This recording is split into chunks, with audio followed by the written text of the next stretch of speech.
Hello and welcome to the online classes.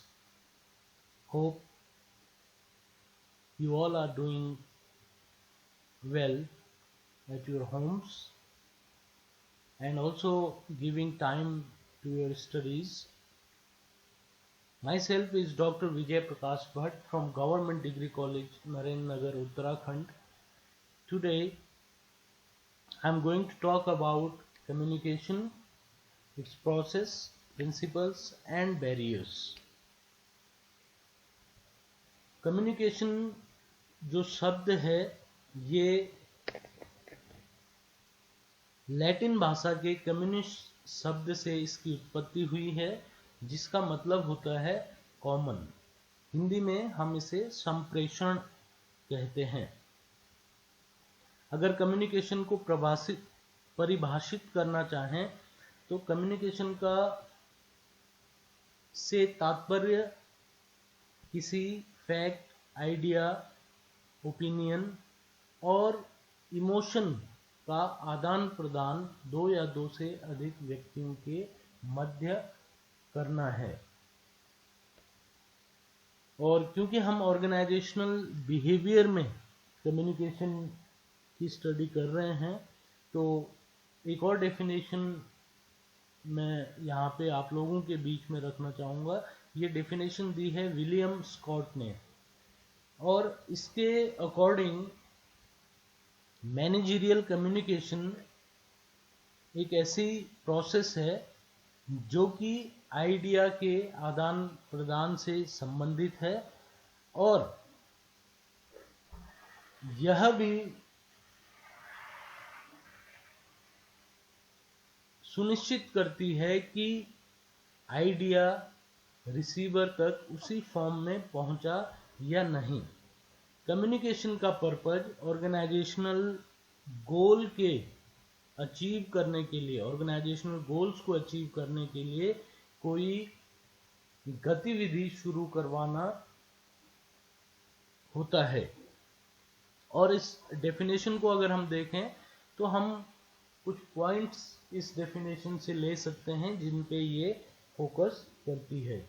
पहला point है कि जो प्रोसेस है कम्युनिकेशन की वो आइडियाज के आदान प्रदान से संबंधित होती है। दूसरा,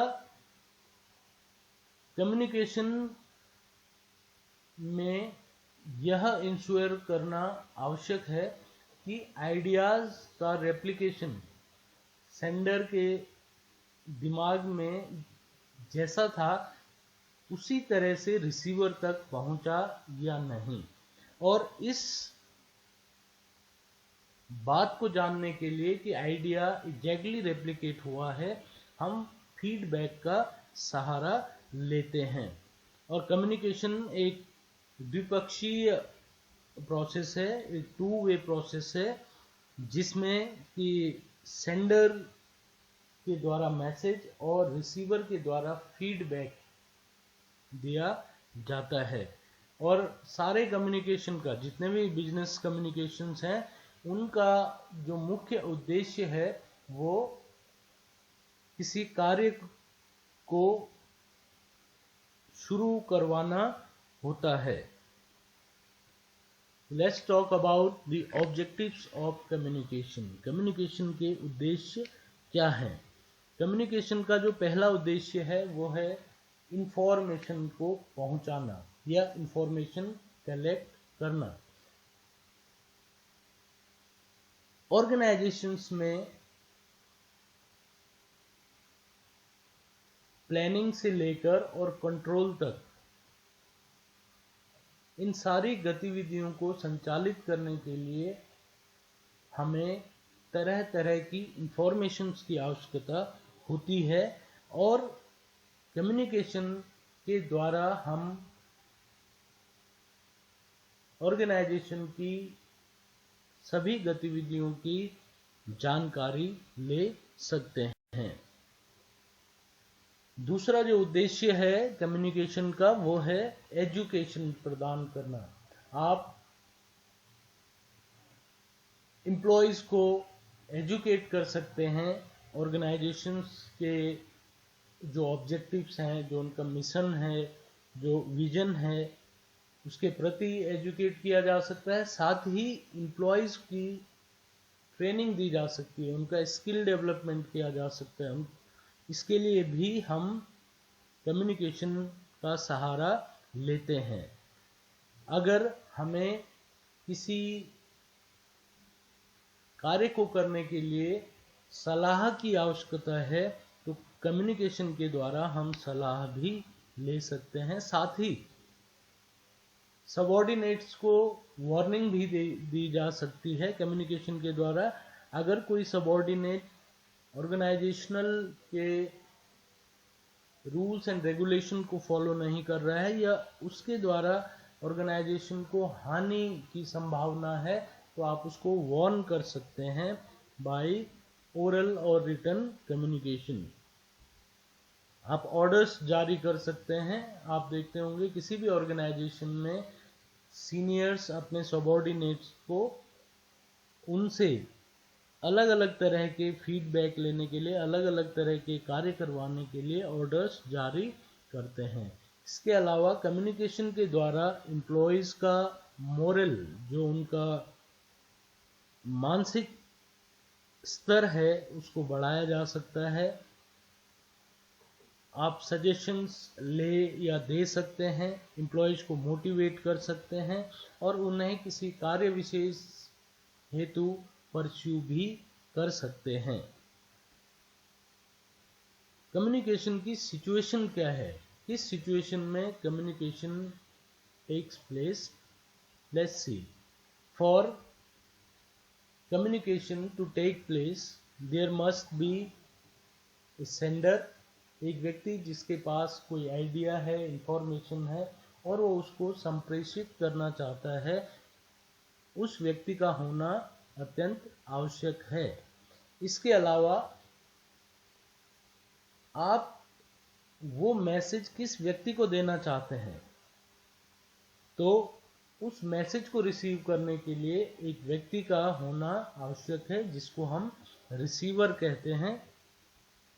इसके अलावा रिसीवर के द्वारा मैसेज को समझने की क्षमता होनी चाहिए या उसको मैसेज को समझना चाहिए, ईदर पार्टली और फुल्ली। नेक्स्ट,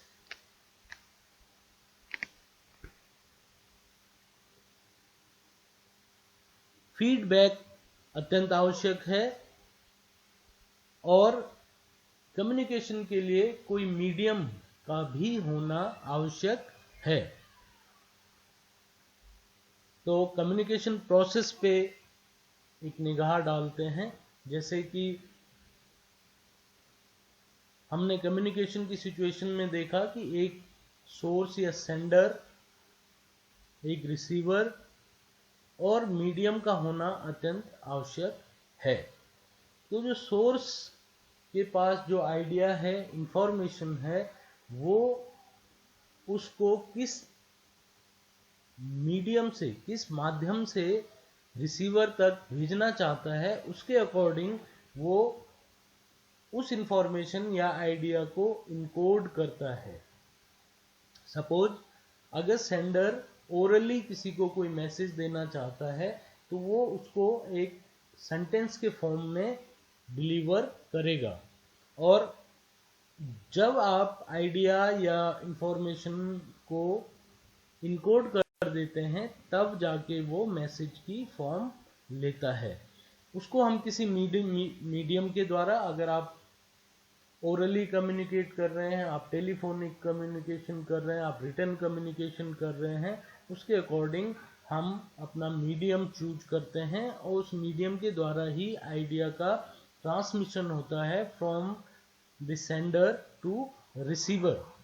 जब रिसीवर तक मैसेज पहुंचता है तो वो इनकोडेड फॉर्म में होता है, यानी कि आपने अगर बोला है तो उसको समझना पड़ेगा, लिखा है तो उसको पढ़ेगा और फिर उसको इंटरप्रेट करेगा। तो रिसीवर मैसेज को डिकोड करता है, इंटरप्रेट करता है, उसके बाद वहां पे एक इफेक्ट होता है, वो इफेक्ट में रिसीवर यह देखता है कि मैसेज रिसीव करने से उसको क्या करना है, what the action is required. उसके अकॉर्डिंग ही वह या तो उस मैसेज को आगे फॉरवर्ड करेगा या खुद ही उस मैसेज से जिस काम के लिए है, क्योंकि जिस एक्शन के लिए वो मैसेज भेजा गया वो करेगा। यहाँ पे अगर सेंडर के द्वारा या रिसीवर के द्वारा फीडबैक नहीं लिया जाता है या दिया जाता है तो हम कम्युनिकेशन प्रोसेस को इनकम्प्लीट कहते हैं, क्योंकि फीडबैक के द्वारा हम यह सुनिश्चित करते हैं कि मैसेज का रेप्लिकेशन करेक्टली हुआ है या नहीं। अब अगर हम बात करें प्रिंसिपल्स ऑफ कम्युनिकेशन की, तो कुछ ऐसे प्रिंसिपल्स हैं जिनके द्वारा हम कम्युनिकेशन को इफेक्टिव बना सकते हैं, और इनको हम ये 7 प्रिंसिपल्स हैं जिनको हम 7 C's ऑफ कम्युनिकेशन भी कहते हैं। पहला completeness, conciseness, consideration, concreteness, courtesy, clarity and correctness.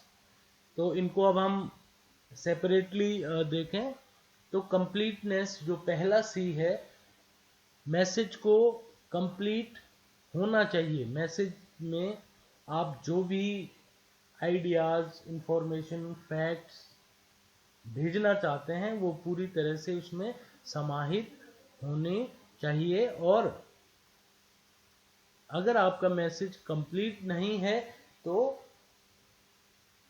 आप जो एक्शन चाहते हैं वो एक्शन नहीं हो पाएगा।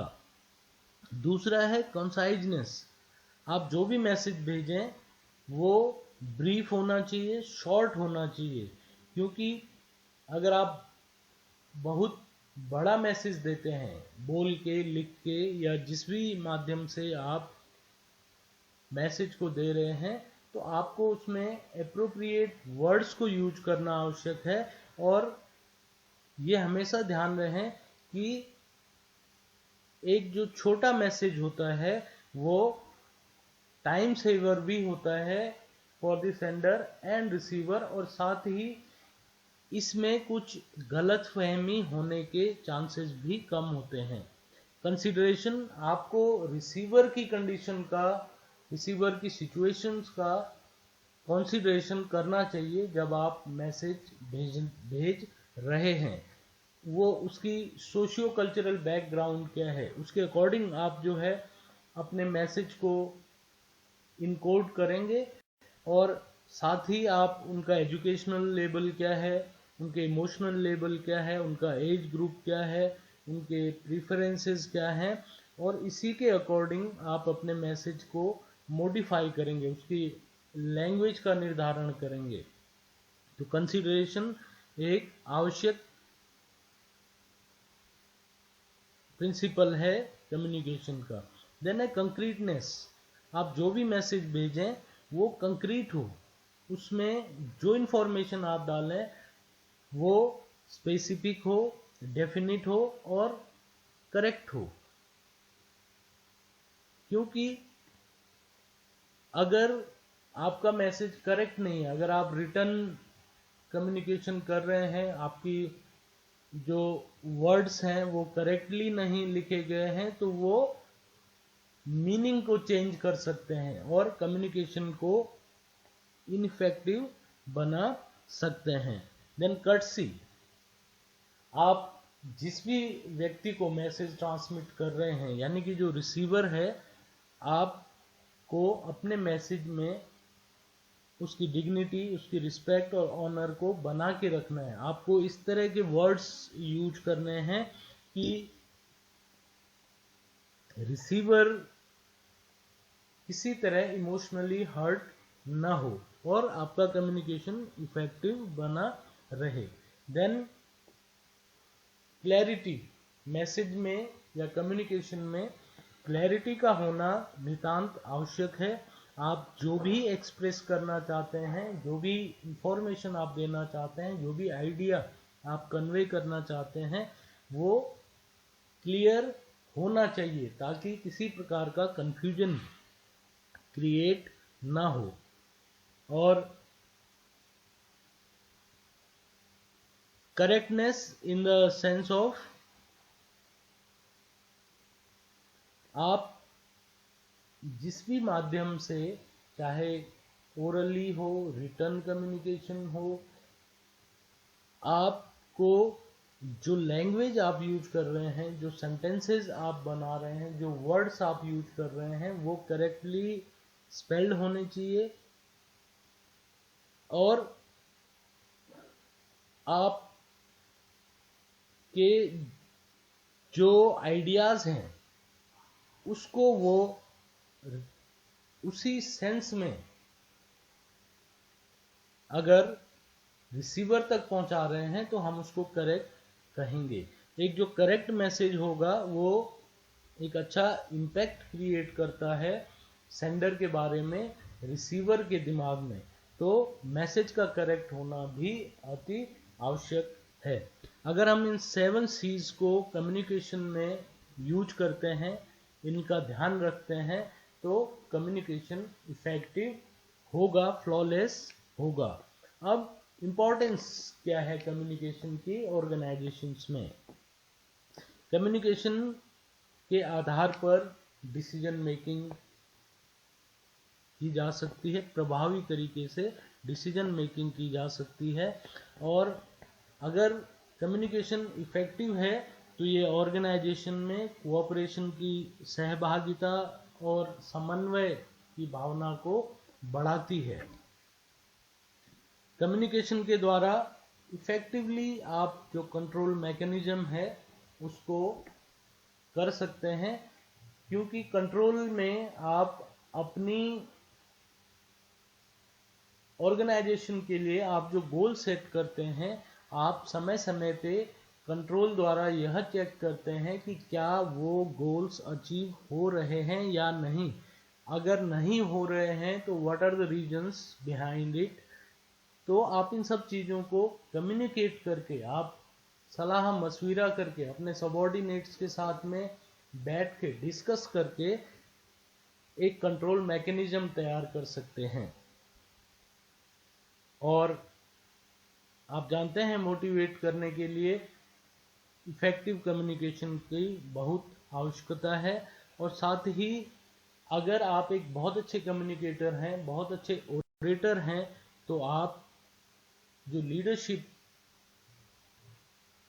की आवश्यकता है, एक मैनेजर को एक के अंदर जो लीडरशिप क्वालिटीज़ हैं वो आवश्यक हैं। और लीडरशिप के लिए एक अच्छा कम्युनिकेटर और एक अच्छा ओरेटर होना आवश्यक है।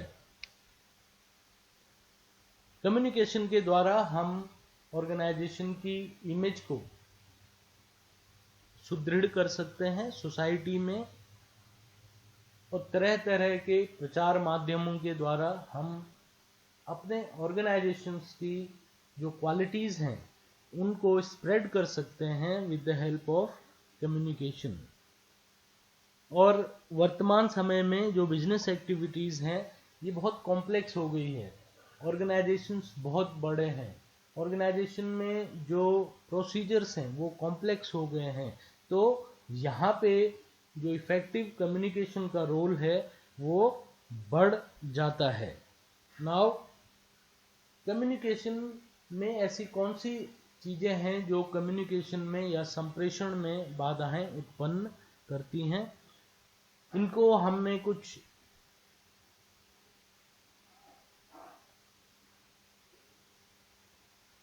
इनको हम अलग अलग तरीके से डिफाइन कर सकते हैं, जैसे लैंग्वेज और सिमेंटिक बैरियर। तो ये लैंग्वेज से रिलेटेड बैरियर है जो कि सेंडर के द्वारा यूज की गई भाषा, वर्ड्स और सेंडर के प्रति उनके एजम्पशंस से रिलेटेड है। साथ ही अगर आप कोई मैसेज भेजते हैं और आप कोई वर्ड उसमें यूज करते हैं तो कई बार आप देखते हैं एक वर्ड की एक से अधिक मीनिंग्स होती हैं और कई बार वो कंफ्यूजन भी क्रिएट कर सकते हैं। इसके अलावा आप अगर टेक्निकल लैंग्वेज का यूज करते हैं, जार्गन का इस्तेमाल करते हैं और वो कोई नॉन टेक्निकल व्यक्ति है अगर आपका रिसीवर, तो कहीं ना कहीं उस वहाँ पे कम्युनिकेशन में फ्लॉ आता है। ऑर्गेनाइजेशन से रिलेटेड बैरियर्स भी कई बार संप्रेषण में बाधाएं उत्पन्न करती हैं, जिनमें ऑर्गेनाइजेशन की पॉलिसीज हैं, कितना फ्रीडम है, आप अपनी बात को मैनेजमेंट तक रख सकते हैं या नहीं, किस तरह का वहाँ पे मैनेजमेंट है, डेमोक्रेसी है या ऑटोक्रेसी है, आपको कितना डिसीजन मेकिंग में लिबर्टी मिलती है। इन सब चीज़ों पे कहीं ना कहीं जो ये ऑर्गेनाइजेशनल पॉलिसीज़ हैं, रूल्स हैं, ऑर्गेनाइजेशन में रिलेशनशिप का स्टेटस है सबॉर्डिनेट और सुपीरियर के बीच में, ये भी बाधा उत्पन्न करते हैं। कई बार सबॉर्डिनेट्स अपनी बात को हिचक के कारण या एक डर के कारण अपने सुपीरियर से नहीं कह पाते हैं, और अगर आपका ऑर्गेनाइजेशनल स्ट्रक्चर में कॉम्प्लेक्सिटी है, बहुत बड़ा ऑर्गेनाइजेशन है, तो कम्युनिकेशन टाइम टेकिंग होगा। अगर आपके पास कम्युनिकेशन से रिलेटेड फैसिलिटीज़ नहीं है, इवन आप इमेजिन कर सकते हैं अगर कोई व्यक्ति एक मैसेज छोड़ता है और आपके पास पेन और पेपर नहीं है, तो हो सकता है कि कुछ समय बाद आप वो मैसेज को भूल जाएं। तो ये फैसिलिटीज़ का होना भी आवश्यक है। तो सिचुएशनल बैरियर्स, आप किस सिचुएशन में कम्युनिकेट कर रहे हैं, ये कम्युनिकेशन पे इम्पैक्ट करती हैं। जैसे नॉइज का मतलब यहाँ पे एक तो शोर है, अगर आप ओरल कम्युनिकेशन कर रहे हैं, वहाँ पे मशीन्स की आवाज़ आ रही है या लोग बहुत ज़ोर ज़ोर से आवाज़ कर रहे हैं, तो रिसीवर आपकी बात को सही से समझ नहीं पाएगा। दूसरा, जो मीडियम हम यूज करते हैं, अगर हम टेलीफोनिक कम्युनिकेशन कर रहे हैं, अगर टेलीफोन लाइन सही नहीं है, उसमें डिस्टरबेंस आ रही है, उसको भी हम नॉइज कहते हैं कम्युनिकेशन की भाषा में।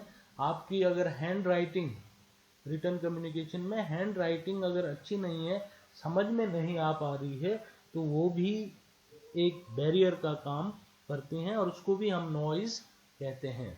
टाइम एंड डिस्टेंस, आप किस समय मैसेज कन्वे कर रहे हैं, क्या वो एप्रोप्रिएट टाइम है या नहीं है, आप कितनी दूर के व्यक्ति से संपर्क कर रहे हैं। और आजकल आप देखते हैं जैसे जो इंफॉर्मेशन एंड कम्युनिकेशन टेक्नोलॉजी में एडवांसमेंट है, उसमें डिस्टेंस का अभी बहुत ज़्यादा रोल है नहीं। हम विद इन सेकेंड्स किसी को ईमेल भेज सकते हैं at any corner of the world, और लेकिन समय और दूरी ये भी एक बैरियर का काम करता है in case of the absence of the technological mediums. Information overload, आप जिस व्यक्ति को मैसेज दे रहे हैं वो ऑलरेडी उसके पास बहुत सारी इंफॉर्मेशन है और वो उन इंफॉर्मेशन को ऑर्गेनाइज नहीं कर पाया है, तो हो सकता है कि आपका मैसेज कुछ समय बाद वो भूल जाए, या उसको अगर वो ऑर्गेनाइज नहीं है तो आपस में जो इंफॉर्मेशन उसके पास है, बहुत सारी इंफॉर्मेशन है, तो मिक्स हो सकती हैं, ये भी बाधाएं उत्पन्न करती हैं। देन पर्सनल बैरियर्स, हमारे या सेंडर या रिसीवर के जो एटीट्यूड है, उनका फियर ऑफ पोजीशन है, अगर एक सबॉर्डिनेट है एक सुपीरियर है, तो फियर ऑफ पोजीशन यहाँ पे बैरियर का काम कर सकता है।